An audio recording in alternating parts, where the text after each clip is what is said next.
Olá pessoal, tudo bem? Professor Sérgio, então aqui mais uma vez com vocês para mais um dia de estágio. Pessoal, hoje eu gostaria de falar com vocês sobre uma doença que é uma das doenças que mais mata no mundo inteiro, inclusive aqui no Brasil, tá? Eu gostaria de falar hoje com vocês então sobre o infarto agudo do miocárdio, tá? Também conhecido como ataque cardíaco, outros dizem infarto fulminante, né? Mas assim, é o mesmo então, IAM, tá? Infarto agudo do miocárdio, beleza? Bom, pessoal, primeira coisa que eu preciso explicar para vocês o que é o miocárdio, né? Muitas pessoas imaginam, será, professor, que o miocárdio é uma partinha específica do coração, que não sei o quê? É uma parte específica, sim, do coração. Porém, assim, na verdade, o miocárdio é toda a musculatura do coração, tá? E o infarto, o que é, professor, então, o infarto? O infarto nada mais é do que a falta de sangue para fazer aí a irrigação dessas células, né?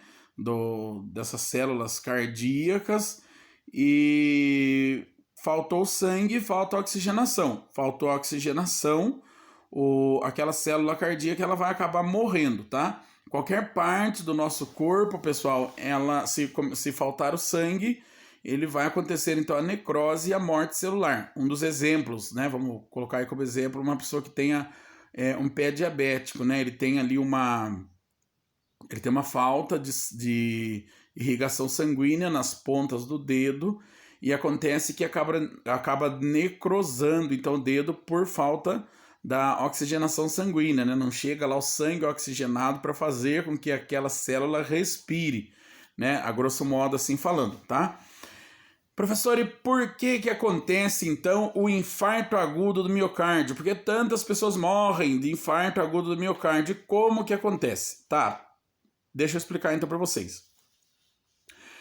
O nosso coração, pessoal, ele é irrigado, né, por sangue, né? O sangue ele chega ali oxigenado e ele é uma bomba que faz com que o sangue circule no nosso corpo inteiro, tá?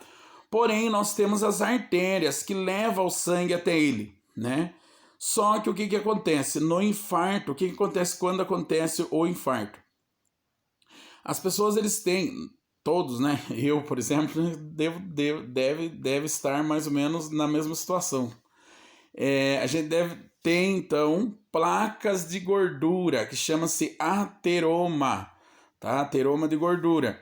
Esses ateromas de gordura são placas de gorduras que começam a ficar depositadas nas paredes das nossas artérias.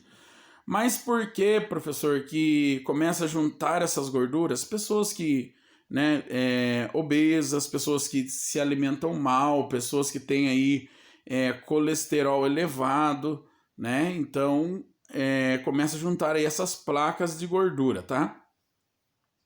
E o que acontece? Conforme vai juntando essas placas de gordura, começa a estreitar ali a parede dos vasos, né? O local onde o sangue passa, ele começa a ficar com uma maior dificuldade para poder passar.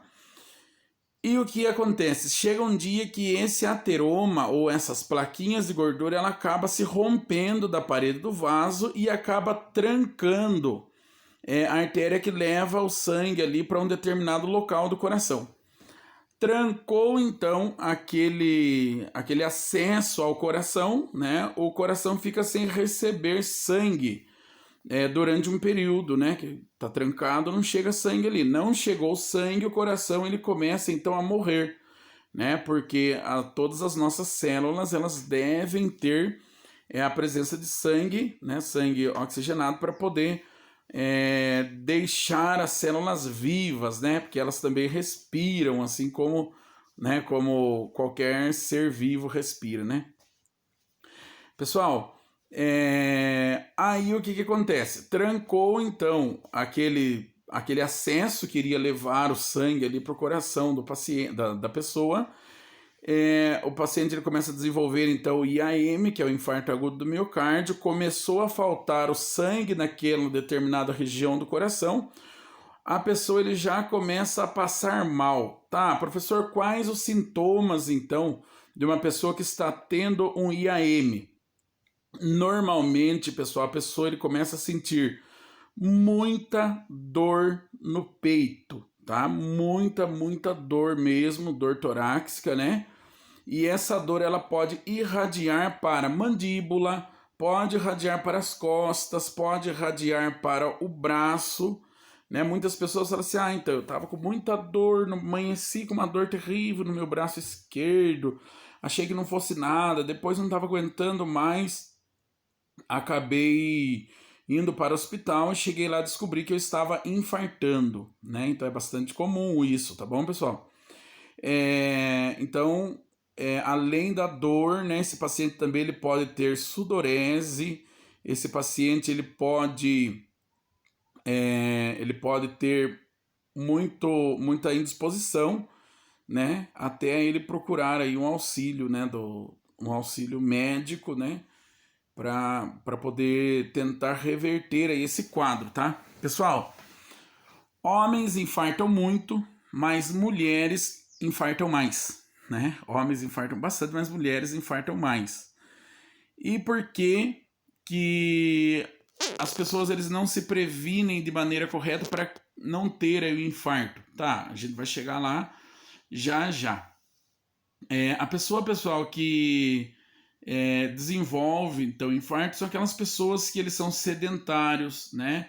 São as pessoas obesas, são as pessoas que passam por estresse muito grande, são pessoas que têm o colesterol muito elevado, né? São pessoas então que não praticam exercícios físicos, né? Ou seja, pessoas sedentárias e pessoas que são hipertensas e principalmente diabéticos. Pessoal, tem um estudo que diz que diabéticos eles têm 4 vezes mais chances de infartar do que uma pessoa comum, né? Existe também, pessoal, o risco de pessoas que tiveram pais ou irmãos que já infartaram também de infartar, tá? O que deve fazer? Nós, como profissionais da área de saúde, devemos orientar os pacientes que mantenham os níveis, né, de colesterol correto, né, em números aí corretos, que consigam controlar. Também que consigam manter os níveis glicêmicos, né, adequado e que consigam também controlar a pressão arterial, pois esses aí são os fatos que mais fazem a pessoa infartar, tá? Professor, uma pessoa infartou, né? Deu tempo de socorrer, foi levado lá no médico, no hospital, a pessoa ficou internada. Qual vai ser o procedimento, né? O procedimento, pessoal, para o infarto, ele pode ser medicamentoso. No início, ele vai ser medicamentoso, vai ser administrado ali algum anticoagulante, né? E após isso, o tratamento também como preventivo, também antes mesmo aí do infarto, para pessoas que já sabem que está tendo algum sintoma, algumas dores, né, no peito, chama-se angina de peito, tá? Pessoas que vêm aí desenvolvendo já então essa angina, essas dores no coração, dor no peito há algum tempo, ele está dando sinal que ele pode infartar a qualquer hora. Está diminuindo o fluxo sanguíneo, né, de chegada ali no coração dele. É feita a angioplastia. O que é angioplastia, professor?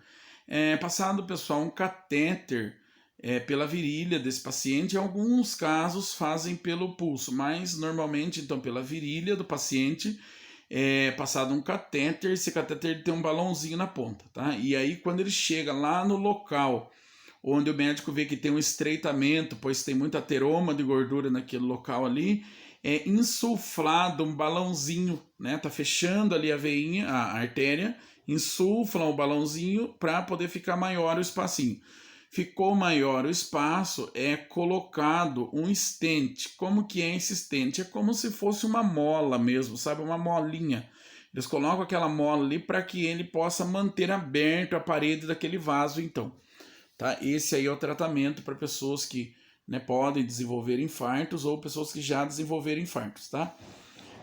Pessoal, às vezes tem pessoas que eles já têm, né, os sinais e sintomas, porém eles não podem fazer o procedimento cirúrgico, né, que é uma pequena cirurgia, mas utiliza-se anestesia, né, então existem pessoas que não podem. Tá? E aí tem a opção de utilizar medicamentos para fazer a desobstrução desses vasos. Porém, não é recomendado, por quê? Porque esses medicamentos eles podem causar hemorragias, tá?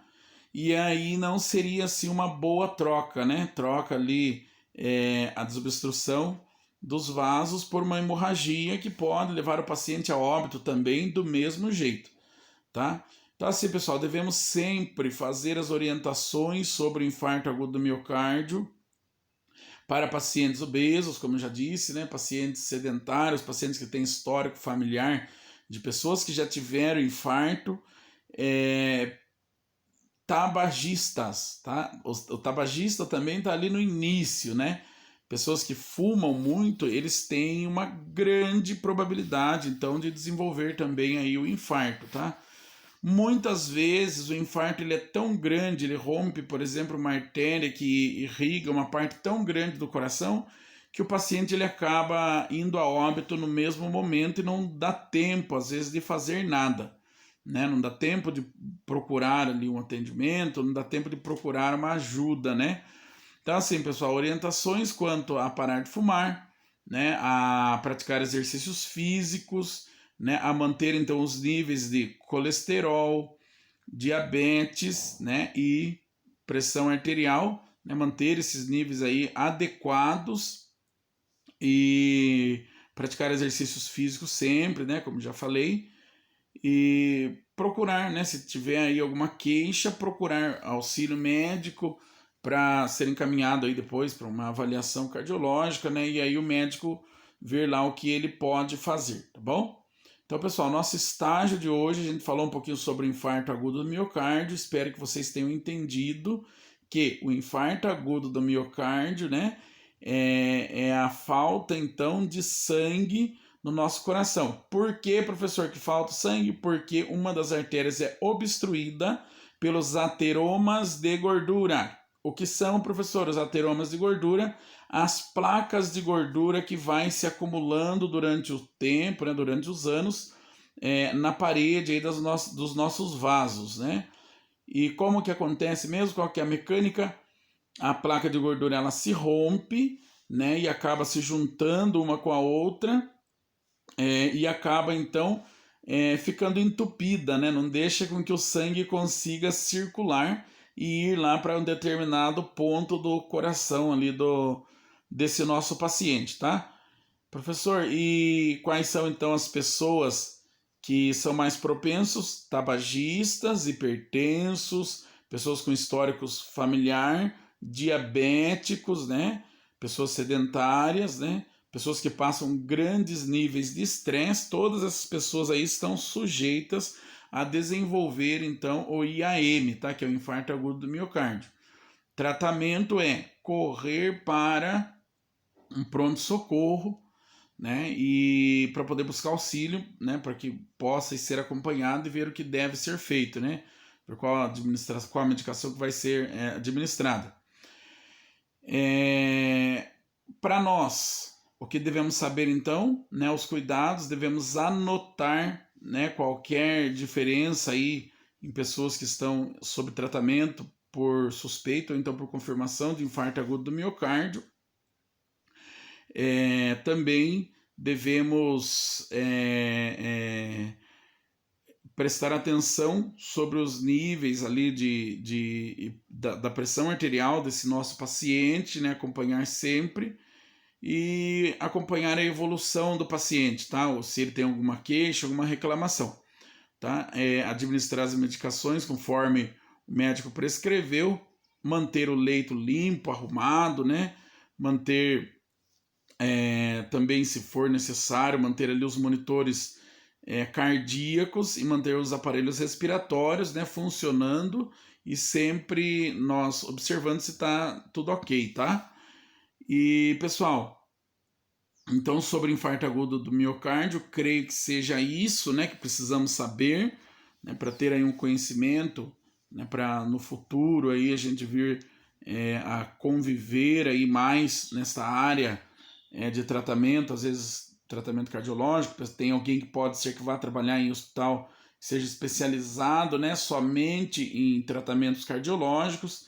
Então, assim, mais ou menos já sabe como que é a mecânica, né, do infarto agudo do miocárdio, tá bom? Pessoal, então tenham um ótimo dia, tá? Façam o relatório e até amanhã, tá bom? Amanhã a gente vai ver aí um tema para nós trabalharmos, tá? Pessoal, até mais, fiquem com Deus.